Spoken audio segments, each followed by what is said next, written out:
Hello everyone, welcome to black mirror horror. कैसे हैं आप? आई होप आप सब ठीक होंगे। आज मैं आप सभी के लिए नालेबा की ऐसी कहानी लेकर आई हूँ जो आपने आज से पहले कभी नहीं सुनी होगी। एकदम खौफनाक और डरावनी कहानी। कहानी पसंद आए तो इस वीडियो को लाइक और चैनल को सब्सक्राइब ज़रूर कीजिएगा और साथ ही बेल आइकन को प्रेस करना ना भूलें। तो चलिए ज़्यादा बातें ना करते हुए शुरू करते हैं हमारी आज की कहानी। चुड़ैल। चुड़ैल क्या होती है?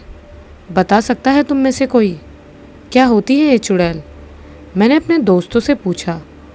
मुझे याद है ये उस दिन की बात है जब हम दोस्त मिलकर पूस की रात में जलते हुए अलाव के आगे बैठे हुए थे। हवा इतनी ठंडी चल रही थी कि हड्डियां तक गल जाए। वो तो उस अलाव का सहारा था जो ठंड का तनिक भी एहसास नहीं होने दे रहा था। साथ में जलते हुए अलाव से आती जलती हुई लकड़ियों के चटचटाने की आवाज़ हमारे कानों को चीरती हुई हमें डराने की कोशिश कर रही थी। पर हम सब मिलकर सुबह होने का इंतज़ार कर रहे थे और ये रात कैसे भी कट जाए इसीलिए हम बातें करके अपना समय व्यतीत करने लगे। हम रात में इतनी ठंड में वहाँ क्यों थे? हम कौन थे? जिस जगह पर हम थे वो जगह बेंगलोर मैसूर हाईवे पर थी। बिल्कुल सुनसान, अनजानी सी। हाईवे के साथ मुख्य सड़क से बिल्कुल सटी हुई, लेकिन सड़क पर वाहनों की आवाजाही शून्य थी। फिर हम यहाँ पहुँचे कैसे? हुआ यूँ कि मैं और मेरे दो दोस्त हरीश और गुलमोहर को हम प्यार से गुल्लू कहते हैं, बेंगलोर में एक शादी से अपने घर मैसूर वापस लौट रहे थे। अभी बेंगलोर शहर छोड़कर हाईवे पर लगभग 20-30 किलोमीटर ही चले होंगे कि गाड़ी झटके मारती हुई रुक गई। गाड़ी रुकते ही मैंने कहा, अरे यार गुल्लू, कैसे गाड़ी चला रहा है? आराम से चलाना, सारी नींद खराब कर दी। गुल्लू बोला, ले तू चला ले, आ चला अब। फिर मैंने कहा, अब नाराज़ क्यों होता है? चल उतर कर देखते हैं क्या हुआ। पता नहीं यार, ऐसा लगा कि कोई हवा का झोंका गाड़ी से आके टकराया हो, इसीलिए हड़बड़ी में गाड़ी रोक दी। गुल्लू ने कहा। फिर हम तीनों गाड़ी से उतरे। देखा इंजन गर्म हो चुका है, बोनट से धुआं बाहर आ रहा है। हरीश ने कहा, रुको मैं अभी आया 5 मिनट में। मैं और गुन्नू बोनट खोलकर गाड़ी देख ही रहे थे, तभी हरीश ने डिग्गी में से पानी की बोतल निकाली और बोला, ये लो, ठंडी करो गाड़ी को। हरीश की आवाज़ बैठी हुई और भर्राई सी थी। ये उसकी बचपन की समस्या थी। उसी ने बताया था कि बचपन में होली वाले दिन किसी ने मजाक में मिठाई में गुलाल मिलाकर खिला दिया था। तब से उसकी आवाज़ बैठी हुई भर्राई सी हो गई थी। कोई पहली बार सुने तो डर जाए। खैर, हमें तो आदत थी उसकी आवाज़ सुनने की। फिर भी उस दिन उसकी आवाज़ सुनकर गुल्लू कुछ कांप सा गया। हमने इंजन ठंडा किया और गाड़ी में बैठ गए। गुल्लू ने चाबी मुझे पकड़ा दी, ये बोलकर कि अब खुद चला इसको, वो भी पूरे आराम से। मैंने गाड़ी स्टार्ट की और हम अपनी मंजिल की ओर चल दिए। तभी मेरी नज़र पेट्रोल के कांटे पर पड़ी। फिर मैंने बोला, ओए गुल्लू, पेट्रोल ख़त्म होने वाला है। इतने से पेट्रोल से हम मैसूर कैसे पहुँचेंगे? उसने कहा, अरे पहुँच जाएंगे, रास्ते में भरवा लेंगे। सड़क पर बहुत अंधेरा था, गाड़ी चलाना मुश्किल हो रहा था। पूस की रात थी तो धुंध भी हो रही थी। आगे जाके हाईवे 2 हिस्सों में बंट गया। मैंने पूछा, गुल्लू कौन सा रास्ता पकड़ना है? वो देख, उस पर लिखा है मैसूर बाईपास, उस पर ले ले, पेट्रोल भी कम है, जल्दी पहुंच जाएंगे। दूसरे रास्ते पर बहुत भीड़ है, सब दूसरे रास्ते से ही जा रहे हैं, हम शॉर्टकट से चलते हैं, हरीश ने कहा। मैंने कहा, देख ले भाई, कोई नहीं जा रहा है वहाँ से, कहीं कोई मुसीबत ना आ जाए। गुल्लू हंसने लगा और बोला, अरे कोई भूत प्रेत नहीं आएगा, क्यों डरता है? हरीश है ना अपने साथ, इसकी आवाज़ से अच्छे भूत प्रेत डर कर भाग जाएंगे। और फिर हम तीनों ज़ोर से हंसने लगे और मैंने गाड़ी बाईपास की तरफ मोड़ ली।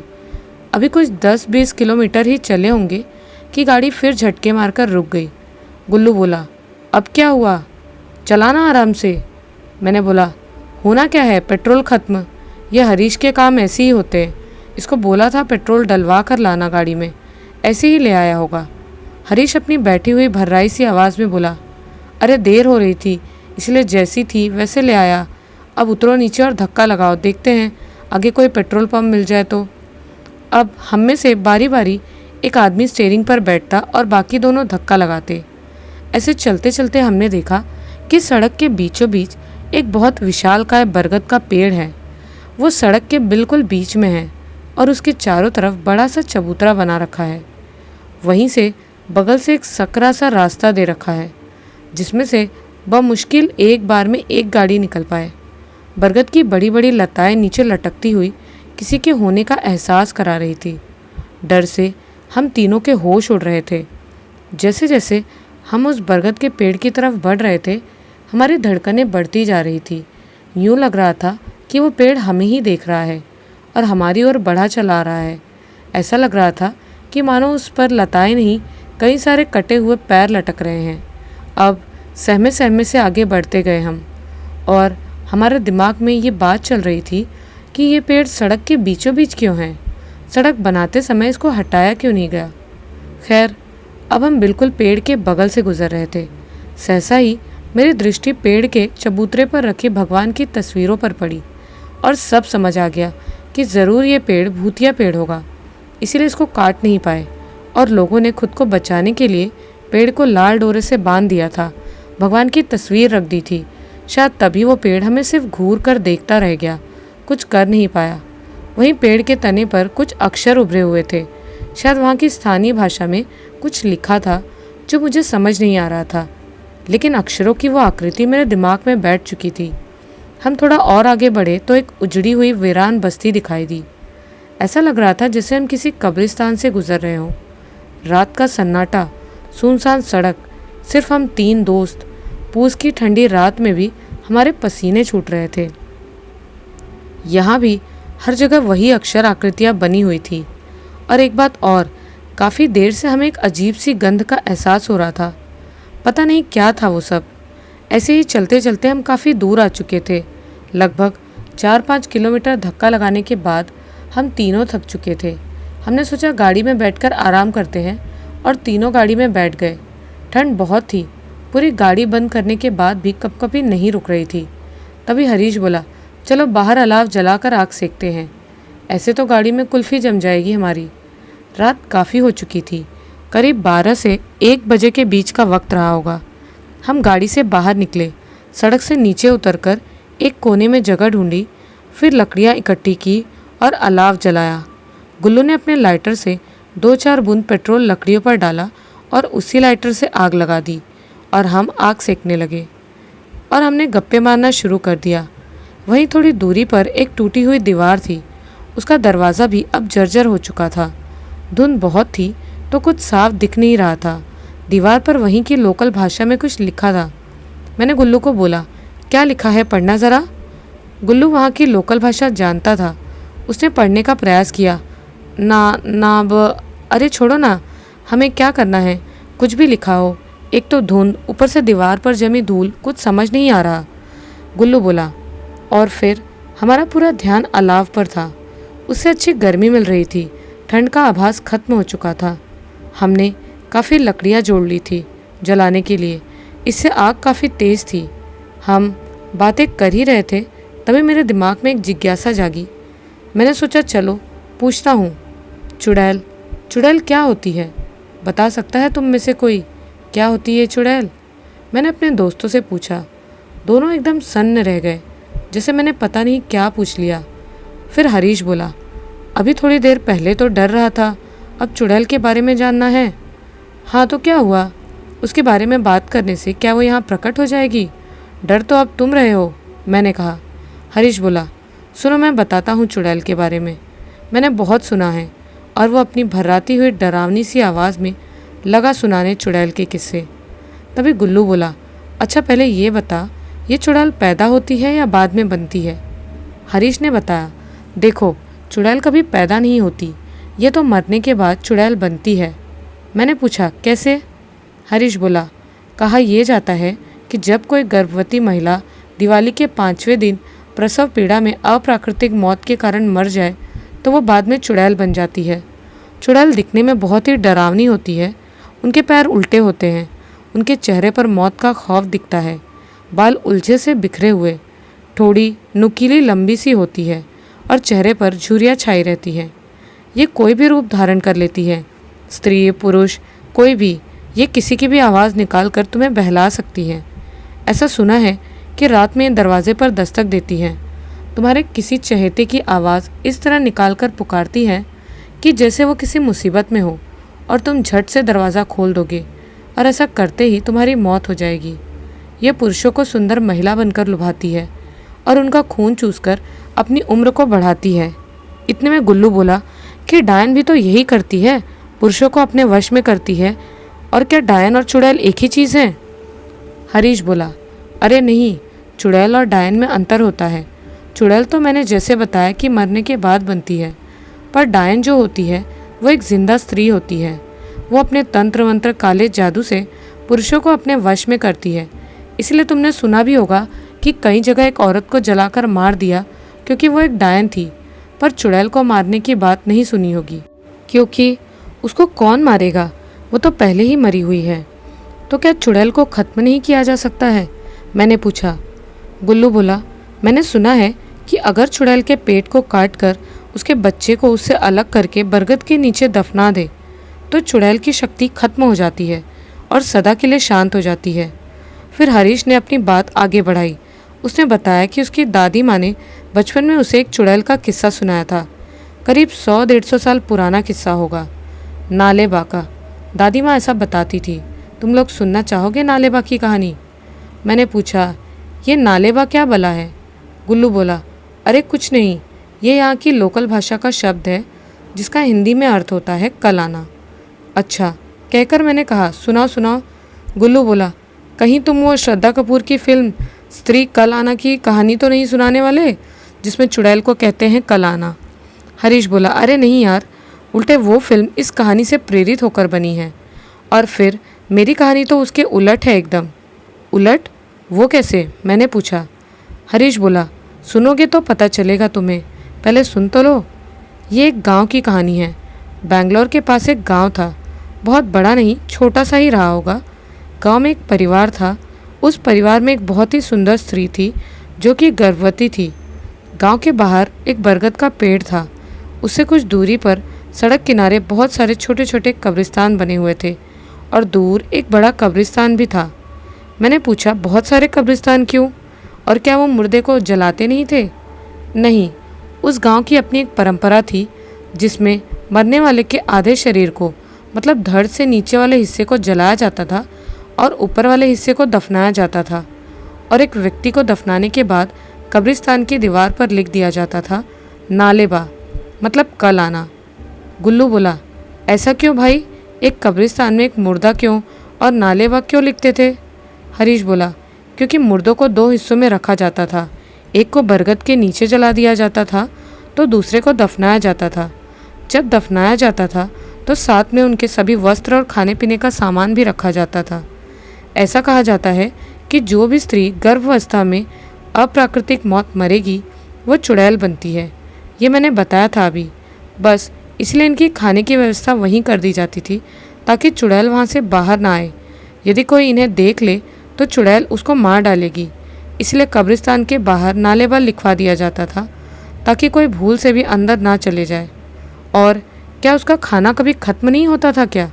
कौन देता था खाना? और क्या चुड़ैल नहीं खाती थी उनको? गुल्लू ने उत्सुकता से पूछा। हरीश बोला, एक साथ इतने प्रश्न? सबका जवाब देता हूँ। जब भी खाना खत्म होता तो उसके परिवार का ही कोई सदस्य वहाँ भेड़ बकरियाँ बांध कर आता था। वो दिन में ही जाता था और सूरज छिपने से पहले वापस आ जाता था। मैंने कहा, दिन में चुड़ैल नहीं आती क्या? हरीश बोला, हाँ भाई, चुड़ैल सूरज की रोशनी सहन नहीं कर सकती है, इसलिए वो रात में ही बाहर आती है। अच्छा, एक बात समझ नहीं आई कि एक कब्रिस्तान की दीवार पर नालेबा क्यों लिखते थे? गांव में तो सबको पता ही होगा, फिर क्या ज़रूरत आ गई? गुल्लू ने पूछा। इस पर हरीश का जवाब था कि गांव से बाहर के लोगों को तो नहीं पता होगा ना। ये मुख्य सड़क के साथ ही है गांव। बहुत लोग आते जाते थे बाहर से, इसीलिए कोई भूल से वहाँ रुके नहीं, ये लिखना ज़रूरी था। और ये धड़ से नीचे के हिस्से को अलग से जलाने का क्या कारण था? मैंने उत्सुकतावश पूछा।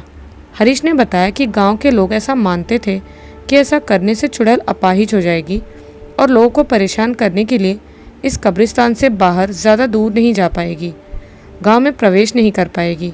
ऐसा गांव वालों का मानना था। अच्छा, ये जो चुड़ैल होती है ये किसी भी स्त्री पुरुष का रूप बना लेती है? कितनी देर तक वो ऐसा कर सकती है? गुल्लू ने हरीश को बीच में रोकते हुए पूछा। हरीश कुछ कहता, मैं तपाक से बोला, ये तो मुझे पता है, मैंने पढ़ा था। कहीं बहुत ज़्यादा देर तक वो ऐसा नहीं कर सकती, क्योंकि जितना ज़्यादा समय वो दूसरे के रूप में रहेगी उसके शरीर से शक्ति कम होने लगती है, और अगर जिस व्यक्ति का रूप उसने लिया है वो सामने आ जाए तो वो तुरंत ही अपने असली रूप में आ जाएगी। बस, मिल गया जवाब। ये बोलते हुए मैंने हरीश को कहानी आगे बढ़ाने को कहा और पूछा, वो अलग से बड़ा कब्रिस्तान किस लिए था? वो सामान्य जन के लिए था जो चुड़ैल नहीं होती थी, उनको वहाँ दफनाया जाता था, हरीश बोला। गुल्लू बोला, वो सुंदर गर्भवती स्त्री, उसका क्या हुआ? हरीश बोला, सारी कहानी उसी की तो है। वो स्त्री अपने परिवार की बड़ी बहू थी और पहली बार गर्भवती हुई थी। उसको अपने भेड़ बकरियों से बहुत प्यार था। उसके पास एक बकरी का मेमना था जिसको वो भोली कहकर पुकारती थी। उसको उससे बहुत लगाव था। एक क्षण के लिए भी वो उसकी आंखों से ओझल होता था तो वो खाना पीना छोड़कर उसी को ढूंढा करती। जब तक वो मिल नहीं जाता कुछ खाती पीती भी नहीं थी। पूरा दिन घर में काम करती थी। शाम को अपनी भेड़ बकरी को चराने के लिए जंगल ले जाया करती थी। बेचारी घर में भी अकेली ही सारा काम करती थी, फिर भी उसके घर वाले उसे ताना मारा करते थे। वो कुछ ना कहती थी, चुपचाप सारा दिन काम में लगी रहती थी। वो बहुत परेशान थी। भोली ही एकमात्र सहारा थी उसका। उसी से वो अपने सुख दुख की बतला लेती थी। एक दिन वो जंगल से अपनी भेड़ बकरियों को लेकर वापस घर आ रही थी। शाम का समय था, सूरज छिप चुका था। भोली भी उसके साथ थी। अचानक भोली उसके हाथों में से कूदकर भाग गई। वो भोली के पीछे दौड़ी।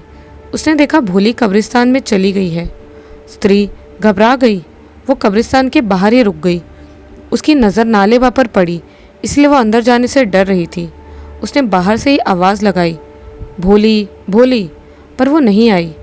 वो स्त्री डरी सहमी सी धीरे धीरे कब्रिस्तान में प्रवेश कर गई। अंदर का दृश्य बहुत ही भयानक था। चारों तरफ जानवरों की हड्डियों के कंकाल पड़े थे। वो थोड़ा और आगे बढ़ी। धीरे धीरे अपने डर को खुद में समेटते हुए उसने कांपते होठों से आवाज़ लगाई, भोली भोली, और अपनी नज़रें इधर उधर घुमाई। तभी अचानक उसकी नज़र एक औरत पर पड़ी जिसने काले वस्त्र पहने हुए थे। बिखरे हुए बाल थे उसके। चारों ओर खून बह रहा था। वो वहाँ ज़मीन पर बैठी हुई कुछ खा रही थी। उसके चबाने की आवाज़ गूंज रही थी। वो स्त्री उसको देखकर बहुत ज़्यादा सहम गई थी। उसके शरीर से पसीना छूट रहा था। वो डर से थर-थर काँप रही थी। फिर भी उसने डरते डरते आवाज़ दी, भोली भोली। उसकी आवाज़ सुनते ही उस भयानक सी दिखने वाली महिला ने चबाते चबाते वहीं बैठे बैठे बिना धड़ घुमाए उसकी ओर अपना सारा सर घुमा दिया। अब वो स्त्री को वहीं बैठे बैठे अपनी खौफनाक आंखों से घूर रही थी और उसके हाथ में थी भोली, जिसे वो चबा चबा कर खा रही थी। उस गर्भवती स्त्री ने जब ये मंजर देखा तो उससे रहा नहीं गया और वो अपनी भोली को उससे छीनने के लिए उसकी तरफ भागी। इससे पहले कि वो कुछ कर पाती, उस भयानक खौफनाक चुड़ैल ने उस स्त्री को ज़ोर से धक्का दिया। वो स्त्री दूर जाकर ज़ोर से ज़मीन पर गिरी। उसके पेट में जो बच्चा था उसने तुरंत ही दम तोड़ दिया। जैसे उस स्त्री को इसका आभास हुआ, उसने भी तुरंत ही अपने प्राण त्याग दिए और अब उस स्त्री के मृत शरीर में उस चुड़ैल ने प्रवेश कर लिया। अब वो चुड़ैल शक्तिशाली हो चुकी थी, क्योंकि अब कब्रिस्तान के बाहर वो जा आ सकती थी, गांव में भी प्रवेश कर सकती थी, क्योंकि उसे अब पूरा शरीर मिल चुका था चलने फिरने के लिए। धीरे धीरे उस चुड़ैल का आतंक बढ़ता गया। उसने सभी कब्रिस्तान की चुड़ैलों को भी खुद में मिला लिया था और उसकी शक्ति बहुत अधिक बढ़ चुकी थी। गांव की स्थिति खराब होने लगी थी। आलम यह था, जो भी पुरुष अकेला सोता था वो अगली सुबह अपने बिस्तर से गायब मिलता था। कुछ घटनाएं तो ऐसी हुई कि चुड़ैल रात में जाती, आवाज़ लगाती, जो भी पुरुष दरवाज़ा खोलता उसको साथ लेकर हवा बन गायब हो जाती। धीरे धीरे गांव में पुरुषों की संख्या कम होने लगी। फिर लोगों ने इसका उपाय ढूंढने की कोशिश की और इसका उनको वही एक उपाय सूझा जो उन्होंने कब्रिस्तान के लिए सोचा था, और वो उपाय था कि सबने अपने दरवाज़ों पर लाल स्याही से लिख दिया था, नालेबा, अर्थात कल आना। ऐसा करने से ये फ़ायदा हुआ कि जब भी चुड़ैल किसी के घर आती और उसके घर के बाहर ही नालेबा लिखा हुआ पाती, वो वापस चली जाती और फिर अगले दिन आती और फिर वही नालेबा लिखा पाती और वापस चली जाती। इस तरह ये क्रम चलता रहा और लोग अपने घर में सुरक्षित रहते, परंतु ऐसा करने से उनकी दिनचर्या पर असर पड़ने लगा। वो डरे सहमे से रहने लगे। घर से बाहर निकलना उनके लिए दूभर था। रात को उन्हें किसी भी कार्य के लिए बाहर जाना हो तो वह नहीं जा सकते थे। धीरे धीरे सभी लोगों ने उस गांव से पलायन शुरू कर दिया और वो गांव धीरे धीरे खाली हो गया। कहते हैं कि वो गांव अभी भी है और वो चुड़ैल भी अभी भी है। उस चुड़ैल का दायरा बहुत बढ़ चुका है। वो आते जाते लोगों को परेशान करती है, उन्हें डराती है और पुरुषों को तो वो अपने साथ लेकर गायब हो जाती है। अब वो चुड़ैल सिर्फ कुछ कब्रिस्तान या गांव तक सीमित नहीं है, बल्कि उस गांव से लगी हुई मुख्य सड़क पर वो सुनसान रातों में भटकती रहती है और अपने शिकार की तलाश में लोगों को उस कब्रिस्तान तक लेकर आती है। वो कोई भी रूप धारण कर सकती है। वो किसी स्त्री का या किसी पुरुष का जिस प्रकार संभव हो उसी रूप में लोगों को अपने पास लेकर आती है और उनका भक्षण करती है। ऐसा करने से उसकी शक्ति और ज़्यादा बढ़ जाती है। अब वो सिर्फ जानवर भेड़ बकरियां नहीं खाती, बल्कि अब वो इंसानों को भी खाती है। कहते हैं कि वो खंडर हो चुका गांव, कब्रिस्तान और चुड़ैल का साया अभी भी बेंगलोर मैसूर हाईवे पर मौजूद है। सरकार ने उस गांव से निकलने वाली सड़क का कायाकल्प किया, उसको नए सिरे से बनाया। फिर भी कोई भी वाहन वहां से नहीं गुजरता है, क्योंकि वहां पर चुड़ैल का साया है।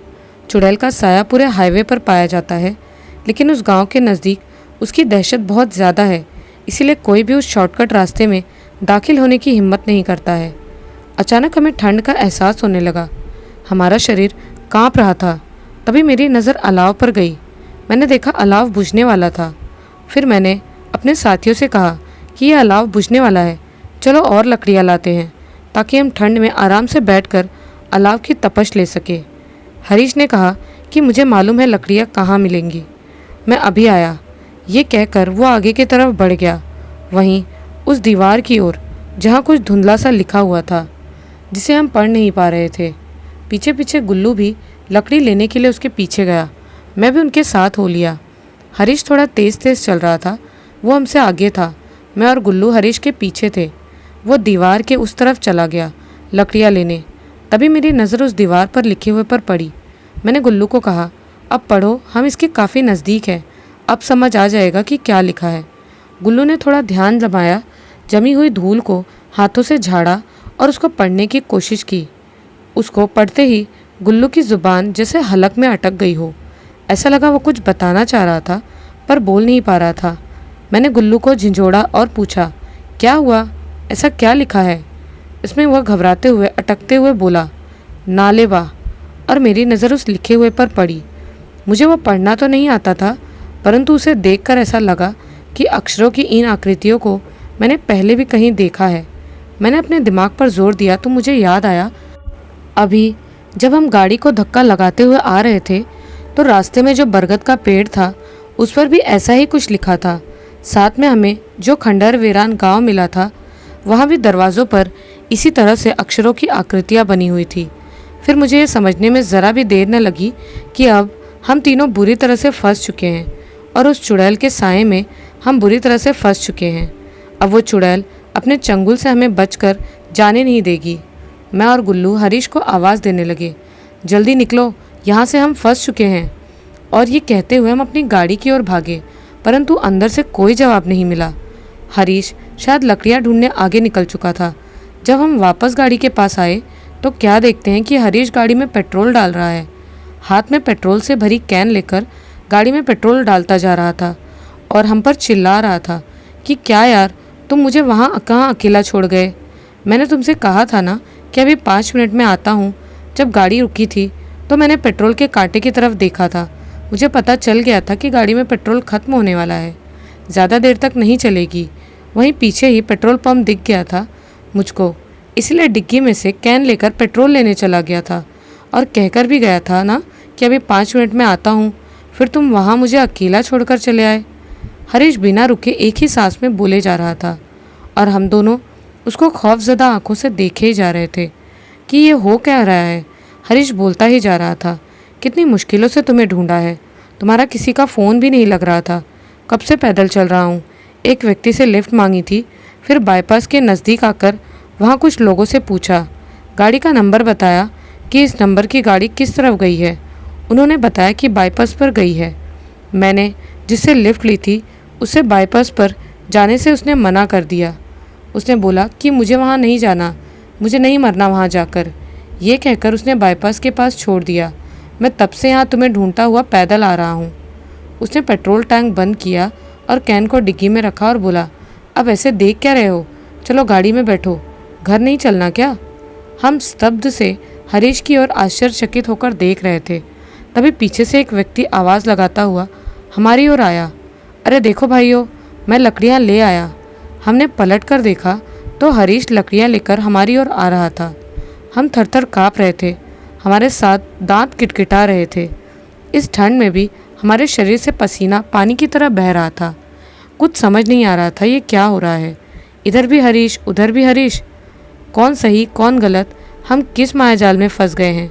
जैसे ही लकड़ियाँ लिए हुए हरीश हमारे नज़दीक आया तो उसकी नज़र हमारे साथ खड़े हरीश पर पड़ी और दोनों की आंखें आपस में टकराई और तुरंत ही लकड़ी लिए हुए हरीश के हाथों से लकड़ियाँ ज़मीन पर गिर गई और एक तेज़ हवा का झोंका आया और वो हरीश अब एक भयानक हंसी वाली चुड़ैल में तब्दील हो चुका था।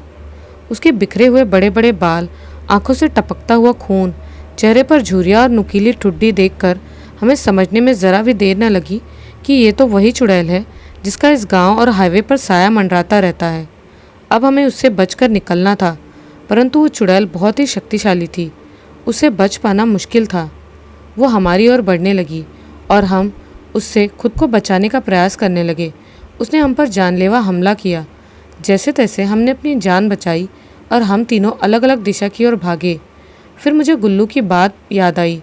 वो बात याद आ गई कि अगर चुड़ैल के पेट को काट करके बच्चे को बरगद के नीचे दफना दिया जाए तो उसकी शक्ति का असर खत्म हो सकता है और वो हमेशा के लिए शांत हो जाएगी।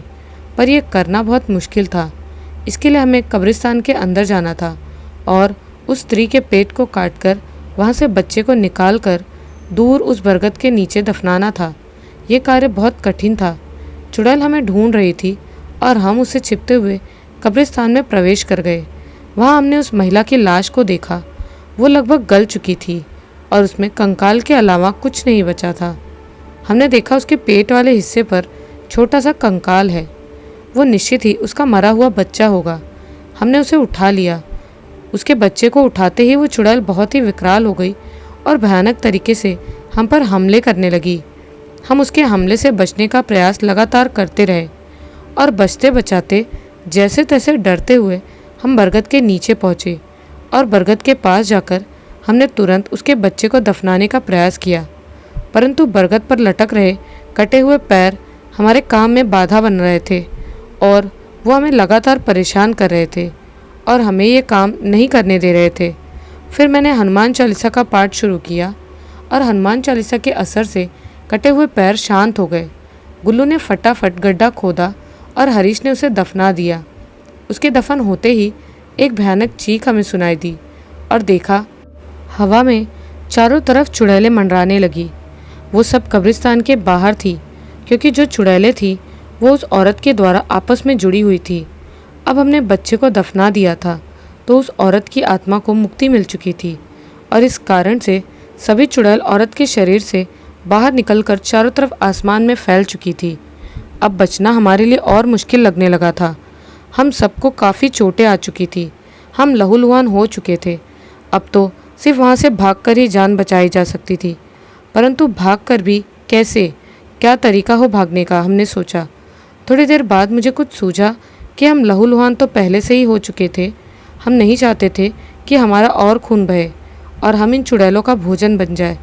यही सोचते हुए मैंने अपनी उंगली से बहते हुए खून से कार के पिछले शीशे पर अक्षरों की उन्हें आकृतियों को बना दिया जिनका अर्थ होता है नालेबा। हरीश ने गाड़ी स्टार्ट की और हम तीनों उसमें बैठकर वहाँ से भाग निकले।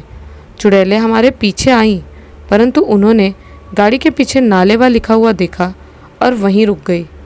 वो वहीं रुक गई और हम वहाँ से सही सलामत वापस अपने घर पहुँच गए। तो ये थी नालेबा की कहानी। आपको कहानी कैसी लगी हमें कमेंट्स में ज़रूर बताइएगा। मिलती हूँ एक नए वीडियो में कुछ नई और डरावनी कहानियों के साथ। तब तक के लिए बाय एंड टेक केयर।